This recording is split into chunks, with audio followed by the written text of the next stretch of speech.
Good evening, everyone, and welcome to the Northcote Takapuna Methodist Parish Tenebrae service. I'll begin with a little bit of an explanation about Tenebrae. This service has its origins in early monastic liturgies for Holy Week. Tenebrae is the Latin word for shadows or darkness. We honour the memory of Jesus who died and entered the tomb for us. We remember and reflect upon his trial and death. In the contemplative quiet of this night, we allow the deep and dark places in ourselves to be touched by the passion and compassion of God. During the course of our worship, 6 candles will be extinguished as we enter further into the Passion narrative. A 7th candle will be extinguished, but will be removed from the sanctuary to commemorate the death of Jesus. When it is removed, a bell will toll 33 times, once for each year of Jesus' life. Later, the candle is returned, one small flame in the night, as the promise of resurrection.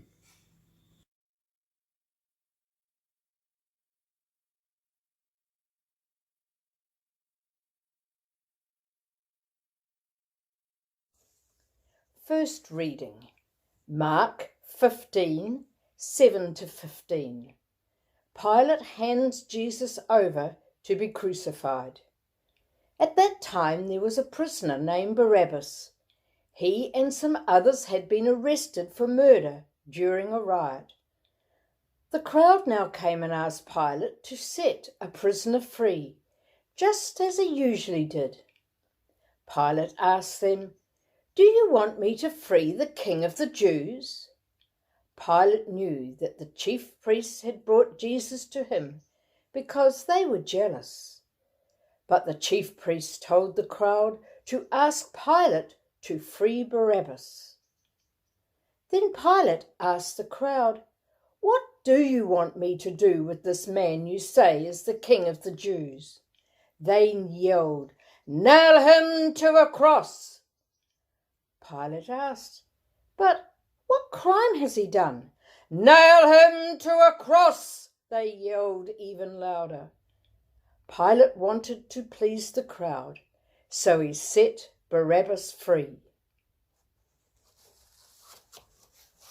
Lament for a Son by Nicholas Waltertoff. It is said that no one can hold God's face and live. I always thought that meant no one could see God's splendour and live. A friend said, perhaps that no one could see God's sorrow and live.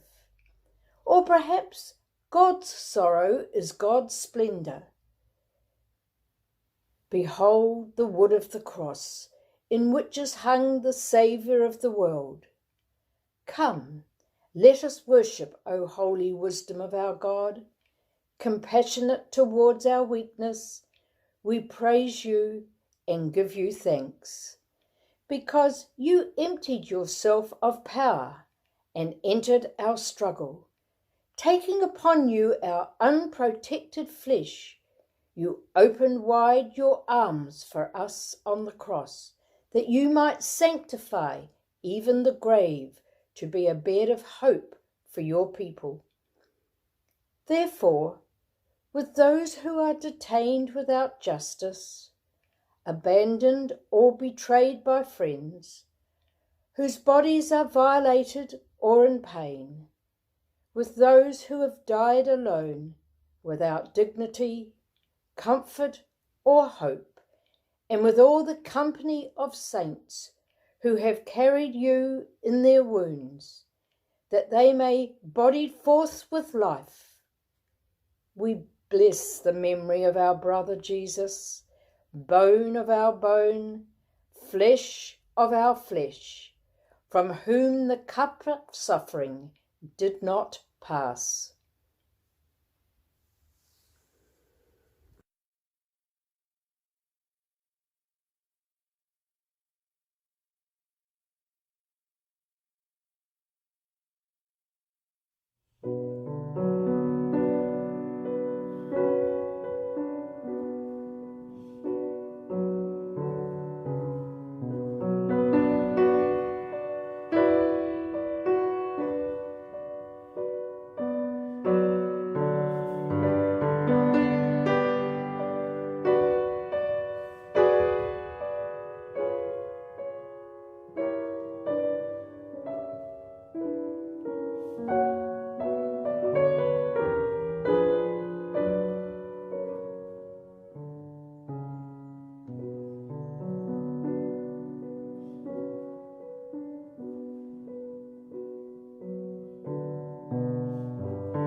Call to worship.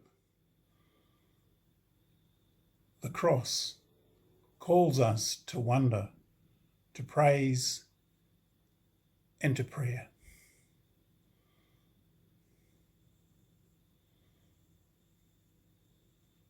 The cross of Jesus the Christ calls us to look back on a life of compassion.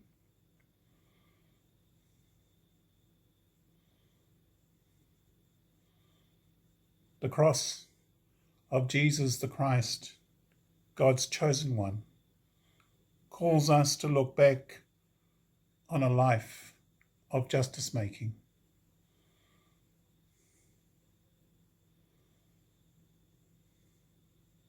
The cross of Jesus the Christ, God's chosen and loved one, calls us to look toward those who are crucified today. The cross. Lift high the cross.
Matthew 27, verse 27 to 31. The soldiers mock Jesus. Then the soldiers of the governor took Jesus into the governor's headquarters, and they gathered the whole cohort around him. They stripped him and put a scarlet robe on him, and after twisting some thorns into a crown, they put it on his head. They put a reed in his right hand, and knelt before him and mocked him, saying, "Hail, King of the Jews!" They spat on him, and took the reed and struck him on the head. After mocking him, they stripped him of the robe, and put his own clothes on him. Then they led him away to crucify him. Where is God?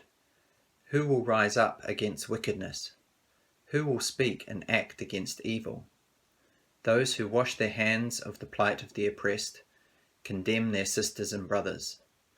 God is on the side of the oppressed and the wronged. God is their strength and ours. God is there with the asylum seekers.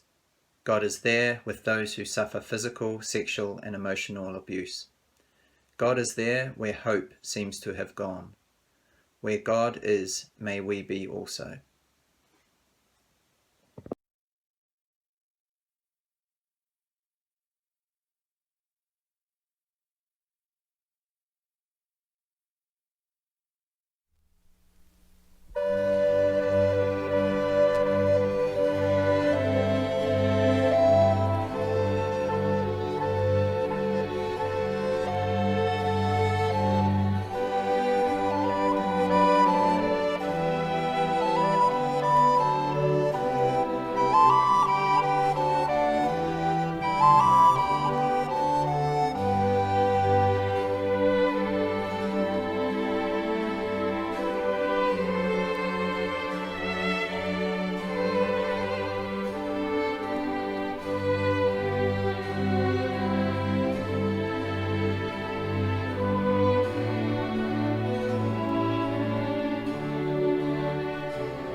Matthew 27:32, carrying the cross.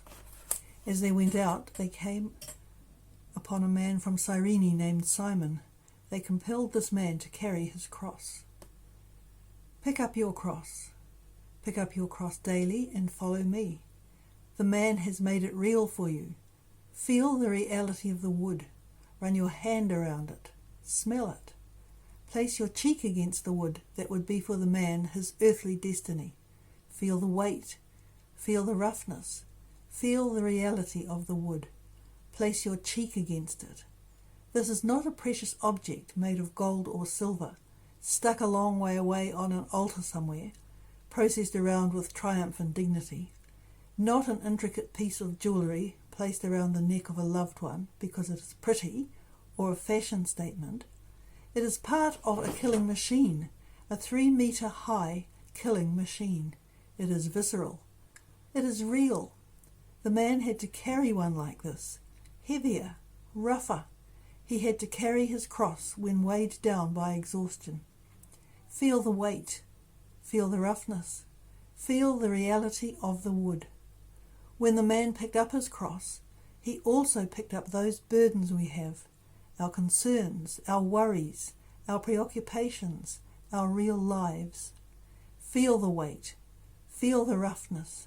Feel the reality of wood. This is real. Our lives are real. Our burdens are real, visceral, heavy, and sometimes painful.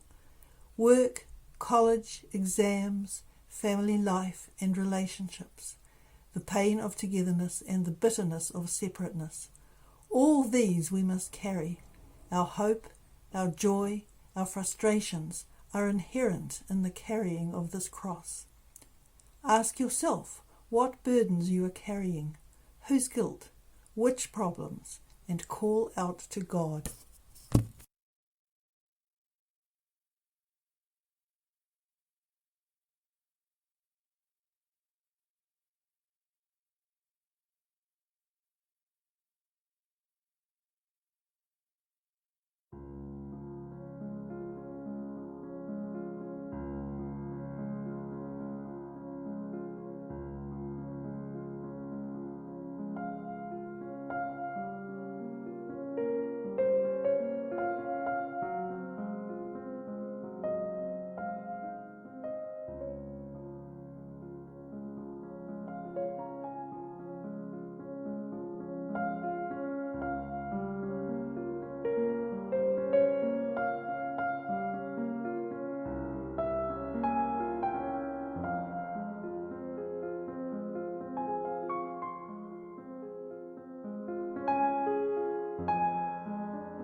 Reading from John 19, verses 23 to 24.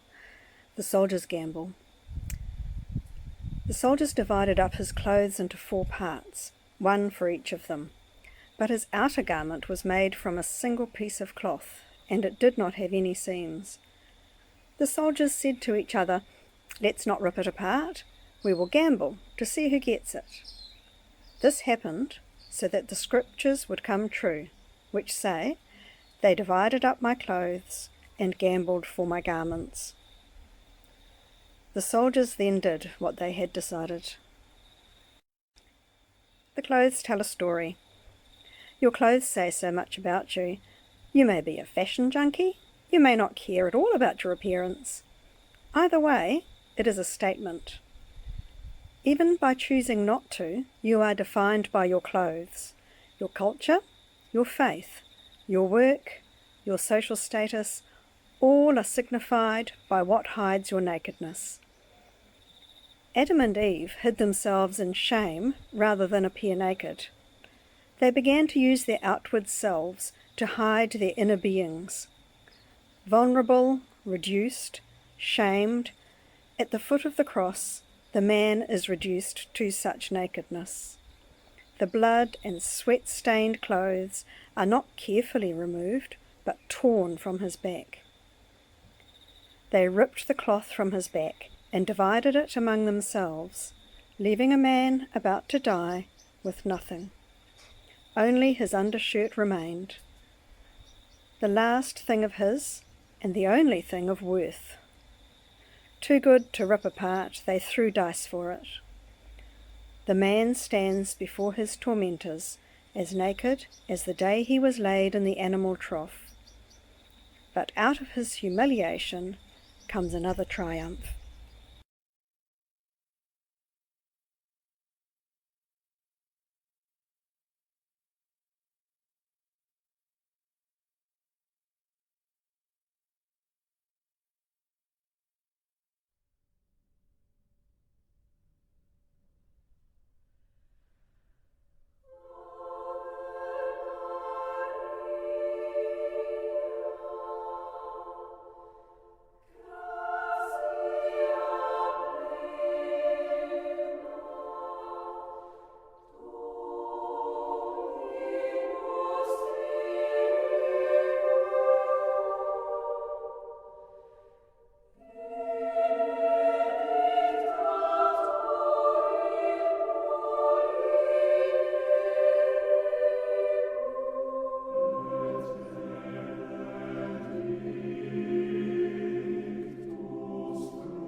Luke 23, verses 32 to 38.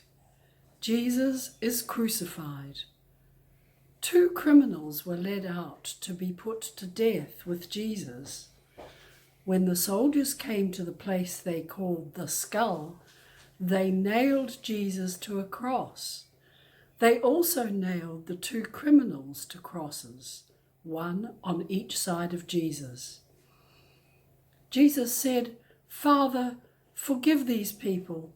They don't know what they're doing." The leaders insulted him by saying, "He saved others, now he should save himself, if he really is God's chosen Messiah." The soldiers made fun of Jesus and brought him some wine. They said, "If you are the king of the Jews, save yourself." Above him was a sign that said, "This is the King of the Jews." Hammer and nails. I am a soldier. I try not to listen when I hammer in the nails. I try not to listen to what the condemned man may say. Otherwise you lose your beauty sleep. Father, forgive them. They do not know what they are doing. I've heard curses and threats and brave defiance, but never, as the hammer swung, concern for me. At least that's what it seemed as I was shocked into meeting his eyes. The hammer heavy and stilled in my hand for one dreadful, ice-cold moment. Through the blood and thorns and nails, his eyes met mine with tenderness. Suddenly, I wanted my mother and my wife and my gentle daughter to cradle my head in their laps and hide me from this man's gaze. And here I am, throwing dice, with his words hammering in my head, hammering in my heart, like nails of love and forgiveness and tenderness, piercing me for all eternity.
The sixth reading comes from John, chapter 19, verses 28 to 30.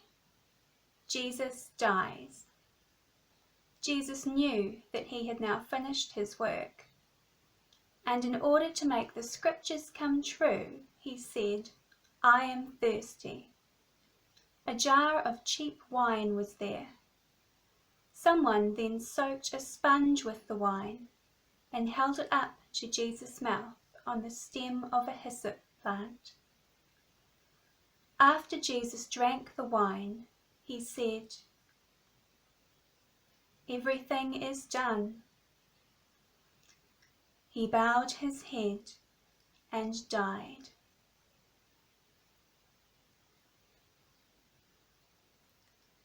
Everything is done. What are the words behind the words? We vied among ourselves to understand him, I, John, and Peter, and James. But I cannot lay my head on his breast now and ask him gently, what are the words behind the words?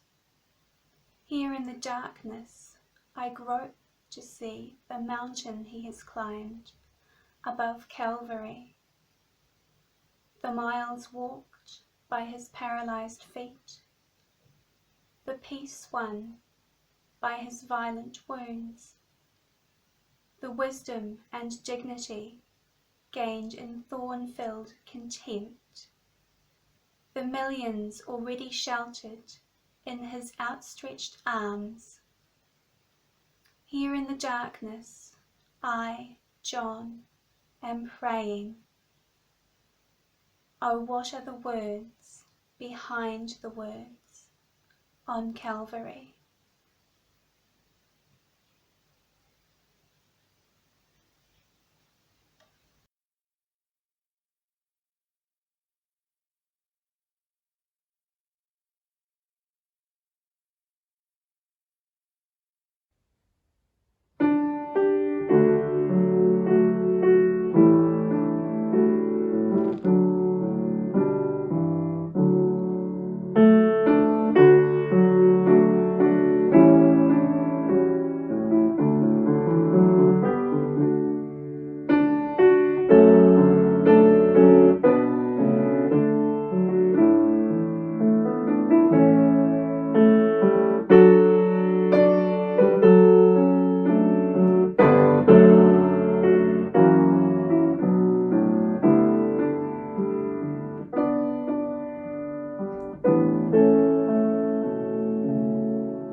Matthew chapter 27, verse 57 to 61.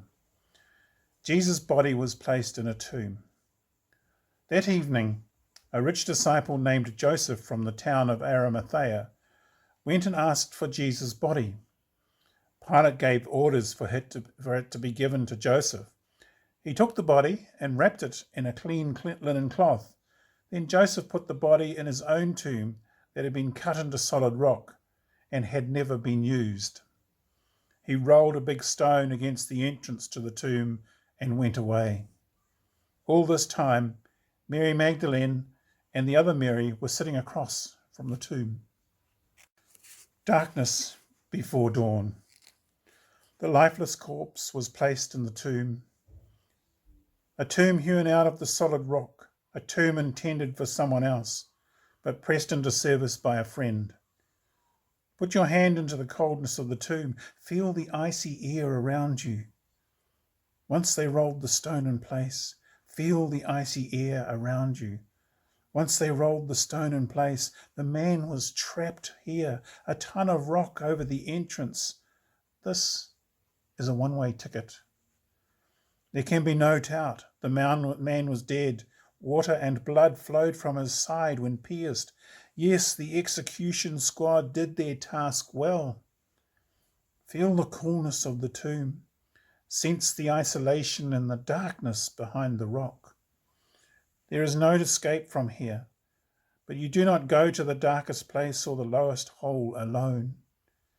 If you ascend to the highest mountain or to the depth of the ocean, God will be with you. They say that it is always darkest before dawn. Here, in the cold, dark tomb, we must wait in silence. We must not place our expectations or impatience upon God. It will happen. It will happen in God's own good time. We must be patient. We must wait. Feel the coolness of the tomb.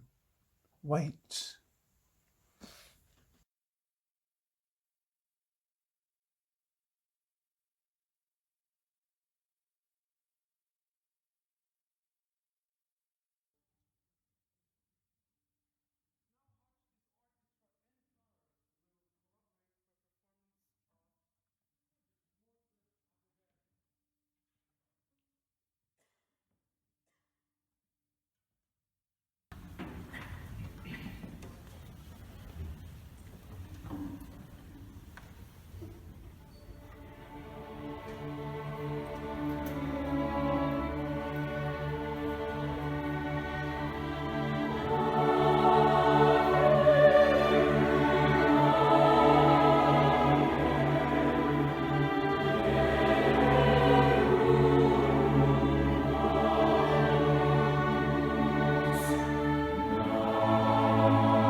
in the darkness.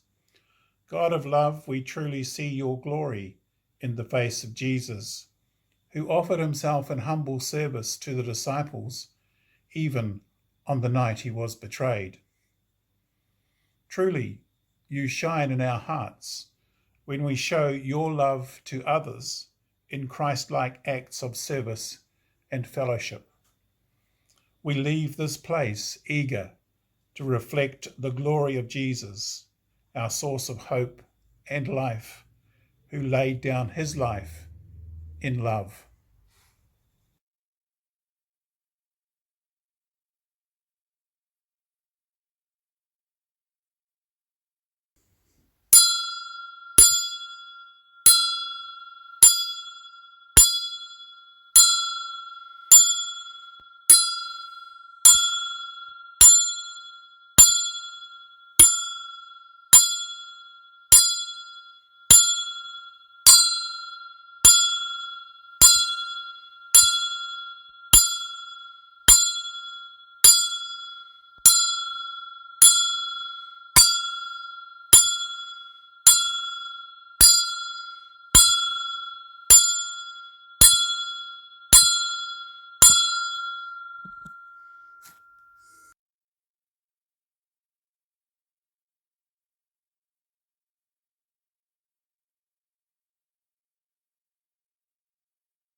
It is finished. We have entered into the darkness. Go into the evening. Go into the quiet of the night. Under the shadow of the cross. Go with our wounded friend. Go with our grieving spirit. Go with our waiting God. Go and hold on. An Easter morning is about to dawn.